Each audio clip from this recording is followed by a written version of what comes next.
Hello students, welcome to the channel get counsellor. NEET PG students के लिए एक बार और फिर जो है एक इम्पॉर्टेंट अपडेट है। ये एक ऐसी काउंसलिंग है जो कि खत्म होने का नाम ही नहीं ले रही है। फिर भी इम्पॉर्टेंट चैनल के थ्रू आपको अपडेट देना हमारा काम है, तो हम देंगे। आज की डेट में जो है सुप्रीम कोर्ट के केस की एक हियरिंग थी, जो कि राउंड 3 की वजह से थी कि उनका जो है कैंसिलेशन का प्रोसेस और ज्वाइनिंग में कुछ इशू हुआ था। स्टूडेंट्स और एमसीसी और स्टेट के बीच में डेटा शेयरिंग को लेकर के इशू हुआ था।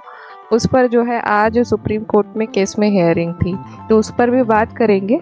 तो फाइनली केस जो है वो डिस्पर्स हो चुका है और जो है अब जैसा जो राउंड 3 का जो है काउंसलिंग का शेड्यूल था, एज पर उसी के अकॉर्डिंगली ही चलने वाला है।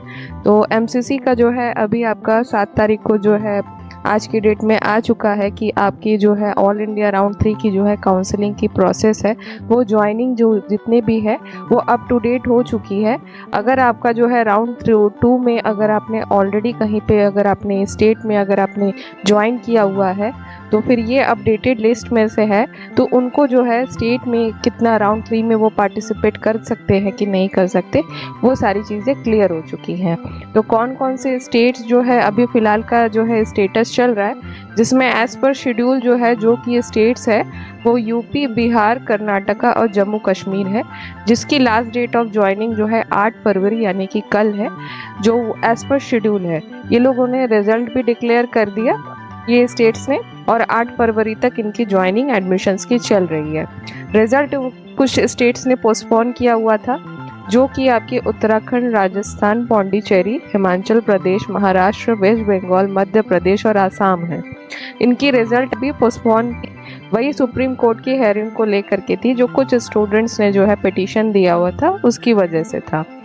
और कुछ जो है अभी स्टेट्स है जिनका सिक्किम, तेलंगाना और चंडीगढ़, इनकी यहाँ से कोई अपडेट नहीं है कि वो राउंड 3 का जो है रिजल्ट अब तक क्यों नहीं डिले किए हैं या फिर आउट किए हैं, ये सारी वजह है।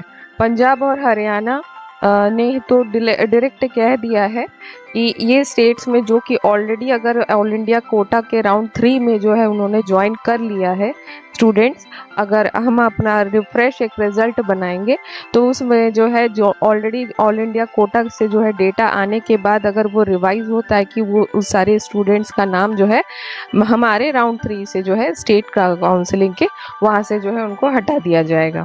तो इस तरीके से पूरा जो है आपका सिनेरियो स्टेट्स का एडमिशन्स का चल रहा है। सुप्रीम कोर्ट का क्या इशू था? तो सुप्रीम कोर्ट का मेनली मेजर इशू यही था स्टूडेंट्स का कि राउंड 3 की कैंसिलेशन जो है कर दी जाए और अपग्रेडेशन में स्टे अगर मिलता है तो उसमें भी हम लोगों को चांस दिया जाए। ये तो कुछ स्टूडेंट्स की ही बात हो गई। लगभग कितने कर्नाटका के अगर कुछ स्टूडेंट्स हैं जिनका पिटीशन दिया था, हाई कोर्ट की तरफ से था, वो 63 स्टूडेंट्स का था, उनका रैंक था, उससे कम में ही स्टूडेंट्स कुछ थे, उनको पहले क्यों मिल गया? तो फिर उस पर जो है क्लैरिटी नहीं, मेरिट में जो है रिजल्ट में जो है उनको इशू हुआ कि ऐसे कैसे बिना क्लैरिटी के जो है उन लोगों को स्टूडेंट्स को जो है रिजल्ट में जो है क्लैरिटी नहीं मिली थी, इस वजह से उन्होंने जो है पिटीशन दिया था। और सेकंड आपका मध्य प्रदेश के 188 स्टूडेंट्स का था, जिन्होंने राउंड 3 में ऑल इंडिया कोटा का जो है रूल्स के अकॉर्डिंगली चल रहा था कि पहले जो है स्टेट की पूरी काउंसलिंग डेटा आ जाने के बाद फिर जो है ऑल इंडिया कोटा का राउंड 3 होता है। तो बिना उसके हुए तो फिर अगर ऑल इंडिया कोटा में जो है अगर उतनी ही सीट्स अगर किसी स्टूडेंट्स ने होल्ड करके रखी होगी तो फिर वो तो वैलिड नहीं है ना। तो फिर उसी के वजह से उन्होंने अगेंस्ट फाइल किया था कि या फिर वो अपग्रेड कर दो या फिर पूरा राउंड 3 ही कैंसिल कर दो।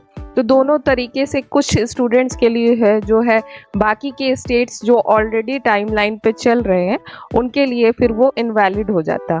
फिर उन लोगों के लिए तो फिर थोड़े से स्टूडेंट्स के लिए बाकी लोगों को क्यों सफ़र करना पड़े, इस वजह से जो है केस जो है पूरा डिसमिस हो चुका है। अगर जो जिन जिन स्टूडेंट्स का अगर 188 जैसे स्टूडेंट्स हुए, फिर 63 कुछ स्टूडेंट्स हैं, तो अगर उन्होंने ऑलरेडी अगर कहीं पे सीट लेके रखी है, ऑल इंडिया कोटा का होल्ड करके रखा है, तो फिर वो स्टेट में अगर पार्टिसिपेट कर रहे हैं तो वो जो है चॉइस फिलिंग कर सकते हैं, तो उनको वर्चुअल क्रिएट हो जाएगा उनकी सीट्स पर।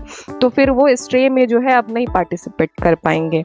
तो फिर यही है कि एज यूजुअल राउंड 3 की काउंसलिंग जो है वो कंप्लीट हो रही है। बाकी स्टेट्स जिनका जो है अभी तक राउंड 3 में जो है उन्होंने अपना रिजल्ट होल्ड कर रखा था, वो एक बार फिर से जो है डेटा का जो है पूरा रिवाइज करने के बाद वो भी जो है आज या फिर कल में निकाल लेंगे, क्योंकि 9 फरवरी तक जो है लास्ट डेट है ज्वाइनिंग की। तो फिर उस हिसाब से उन लोगों ने पूरा जो है उनको कंप्लीट कर लेना है। तो फिर अगर आपको जो है अभी स्टिल कॉलेजेस के रिजल्ट के लिए वेट कर रहे हो इन सारे स्टेट्स के लिए, तो आप लोग जो है टेंशन मत लीजिए। आप लोगों की आज या फिर कल में जो है आपकी ऑफिशियल वेबसाइट को चेक करते रहिए, आपका रिजल्ट अनाउंस हो जाने वाला है। और स्ट्रे में कौन कौन पार्टिसिपेट कर सकते हैं नहीं कर सकते हैं, इस पर हमने ऑलरेडी एक एनालाइज करके बनाया हुआ है। आप चाहे तो वो भी देख सकते हैं या फिर रिवाइज कर देती हूँ। जिनको अभी तक कोई सीट नहीं मिली है और जो भी फ्रेश जो है अभी तक कहीं भी किसी भी काउंसलिंग में पार्टिसिपेट नहीं किए हुए राउंड्स में, वही जो है स्ट्रे में पार्टिसिपेट कर सकते हैं, जिसमें आपको जो है चॉइस फिलिंग तो कर सकते हैं, लेकिन फ्रेश उसके साथ जो है अपग्रेडेशन का ऑप्शन नहीं मिलेगा। अब आप अपना चॉइस फिलिंग अच्छे से करिएगा, सारे डेटा को एनालिसिस करके रैंक को एनालिसिस करके करना है। और अगर आपको सीट मिल गई है तो अब आप उसको जो है छोड़ नहीं सकते, आपको वही सीट लेनी पड़ेगी। अदरवाइज आप जो है नेक्स्ट ईयर के जो है आप काउंसलिंग से में भी पार्टिसिपेट नहीं कर पाओगे, बाहर हो जाओगे। तो ध्यान से इन सारी चीज़ों को रखते हुए आप चॉइस फिलिंग कीजिएगा। आगे के ऐसे ही इम्पॉर्टेंट अपडेट्स के लिए हमारे साथ बने रहे। चैनल में अगर कोई भी इशू होता है या फिर कुछ अगर आपको क्वेरी करनी हो तो आप जो है कमेंट बॉक्स जो है वहाँ पे आप शेयर कीजिए, मैं उसी के अकॉर्डिंगली आपको आंसर दे सकती हूँ। तब तक के लिए thank you and all the best.